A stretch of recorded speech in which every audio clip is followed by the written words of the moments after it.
కాకినాడ జిల్లాలో పోలీసులు భారీ గంజాయి రవాణాను భగ్నం చేశారు. కిర్లంపూడి పోలీస్ స్టేషన్ పరిధిలో నిర్వహించిన ప్రత్యేక వాహన తనిఖీలో ట్రాక్టర్లో రహస్యంగా తరలిస్తున్న 52.7 కిలోల గంజాయిని స్వాధీనం చేసుకున్నారు.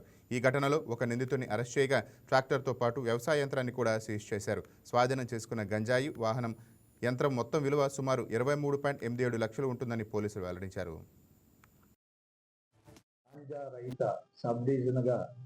ఉండాలని ప్రతిరోజు మా ఎస్పీ గారు మాకు సూచనలు ఇవ్వడం, దానిపై ప్రతి పోలీస్ స్టేషన్లో మా సబ్ డివిజన్లో ఉన్న ప్రతి పోలీస్ స్టేషన్ ఎస్ఐ మొదలు అందరూ దీనిపై మెగా పెంచర్ అంటే హైవేస్ తెచ్చి ఉండడం వల్ల ఈ హైవేపై అంతరాష్ట్రం నుండి ఏజెన్సీ నుండి ఈ గాంజా అక్రమ రవాణా జరిగే అవకాశాలు ఎక్కువ ఉన్నాయి అన్న తలంతో మేము పీరియాడికల్గా వెహికల్ చెకింగ్ చేస్తున్నాము.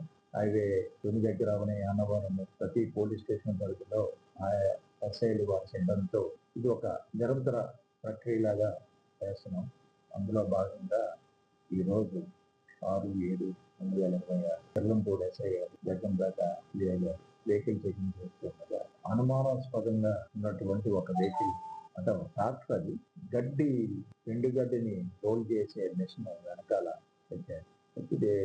ఎందుకో దాని మీద అతను బండాపి అక్కడ మమ్మల్ని పోలీసులను చూసి అది ముందుకి వెళ్ళడానికి అతను ఆలోచిస్తున్నాడు. దాని మీద అనుమానం వచ్చి అతన్ని ప్రశ్నించడము, ఆ వెహికల్ ని చెక్ చేసి వెనకాలంటే కోత మిషన్ అది గడ్డి రోలింగ్ మిషన్ చెక్ చేస్తే అందులో 25 ఇలాంటి ప్యాకెట్స్ గంజాయి ఈచ్ క్యారీస్